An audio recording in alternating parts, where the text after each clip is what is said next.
તમને બધાને ખાડિયા વિધાનસભામાં રહેતા સર્વ મારા ભાઈઓ બહેનો અને તુલસી પટેલના રામ રામ. મિત્રો, કાલે સવારે 8 વાગે 24/11 કાલે સવારે 8 વાગે આપણે સરદાર વલ્લભભાઈ પટેલની 150મી જન્મ જયંતિ નિમિત્તે આપણે પદયાત્રાનું આયોજન કરેલ છે. આ આપણા માટે એમને સાચી શ્રદ્ધાંજલિ હશે.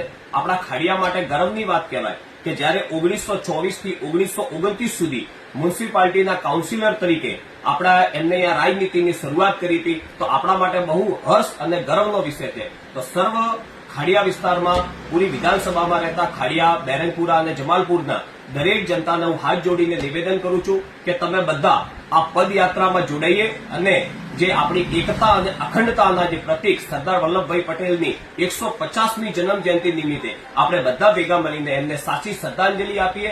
તો હું ખાડિયા વિધાનસભા તરફથી સર્વ ભાઈઓ અને બહેનોને આ રેલીમાં પદયાત્રામાં તમે બધા જોડાઓ એવું તમને બધાને હું હાર્દિક આમંત્રણ આપું છું. આપણે કાલે સવારે 8 વાગે વસંત ચોક આપણે બધા ભેગા થઈશું. ત્યાંથી આપણે પદયાત્રાની શરૂઆત કરીશું અને ધીમે ધીમે દરેક પટેલ સાહેબના જય જયકાર કરતા, ભારત માતાના જય જયકાર કરતા કરતા આપણે બધા મ્યુનિસિપાલિટી કોર્પોરેશન જઈને આ પદયાત્રાને ત્યાં પૂર્ણાહતિ કરીશું. તો સર્વ ખાડિયા વિધાનસભામાં રહેતા મારા ભાઈઓ અને બહેનોને આ યાત્રામાં જોડાવા માટે હું હાર્દિક આમંત્રણ આપું છું. જય શ્રી રામ.